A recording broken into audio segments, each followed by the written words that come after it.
bahan aja kita bantu Kan kan. masalah bisa nih karena pas sampai keluarin golok. Kayak sekarang Itu masalahnya ya kan. Yang disayangkan kayak gitu udah viral. Nah, harusnya boleh kita emosi, ada batasannya. Kalau misalkan ibaratnya tajam, sampai ibaratnya dikeluarin, ternyata itu sama aja kayak ibaratnya masa orang menonton orang. Itu kan abang bisa proses. Nah nanti tinggal saya juga proses juga dengan abang. Iya. Ya kalau kan kalau misalnya kurir nggak saya proses pak, kalau kurir oh saya silakan. ngantar aja kan bapak bisa proses pihak sellernya. Betul, enggak. Kalau yang mengantar tadi itu beda dengan kurir biasa.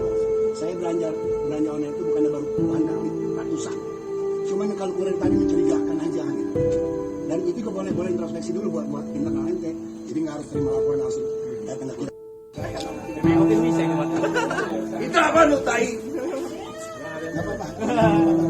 Apa yang cuma jangan intro ya? Ya pak, ya pak. Jangan ada yang lain, ya pak. Mungkin bisa ini pak. Itu apa lu tai? Nggak apa-apa. Apa yang cuma jangan intro ya? Ya pak, ya pak. Jangan ada yang lain, ya pak.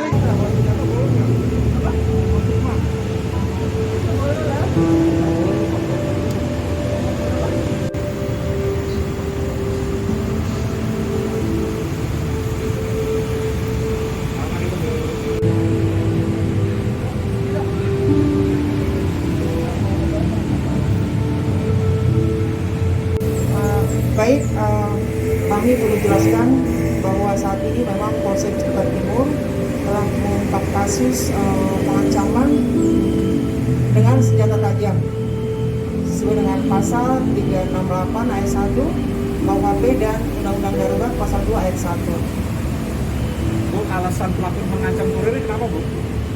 Jadi alasan pelaku melakukan hal tersebut adalah ketika dia memesan barang melalui online, kemudian barang yang dipesan tidak sesuai dengan yang dipesan, kemudian dia mungkin spontanitas marah dan terjadi cekcok mulut dengan kurir secepat. Yang dipesan apa sih bu? Awalnya dia pesan jam tangan, kemudian barang yang datang adalah bungkus rokok yang isinya kosong.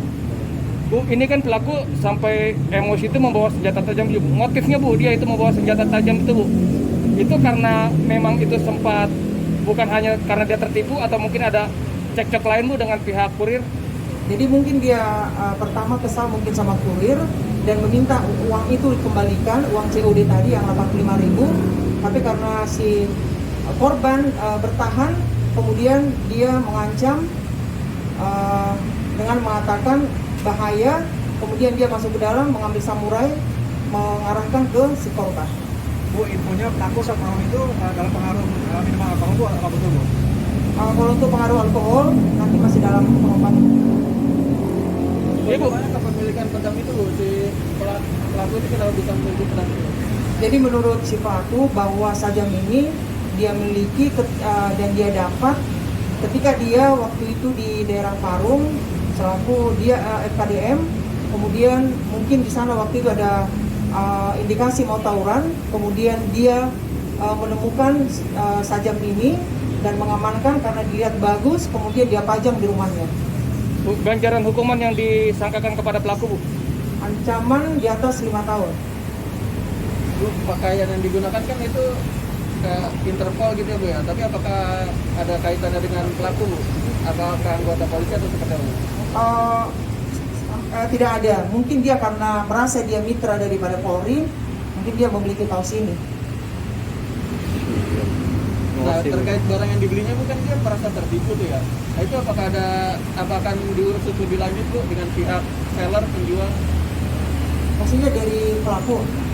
Kan merasa dia beli tertipu jam dengan ya, penjual. tapi yang datang kan hanya bungkusan kosong. Apakah akan diusut lebih lanjut bu? Oh iya, nanti akan dilidik ya asal usul barang itu, dan juga saksi yaitu kurir tadi, kurir si cepat itu udah diperiksa.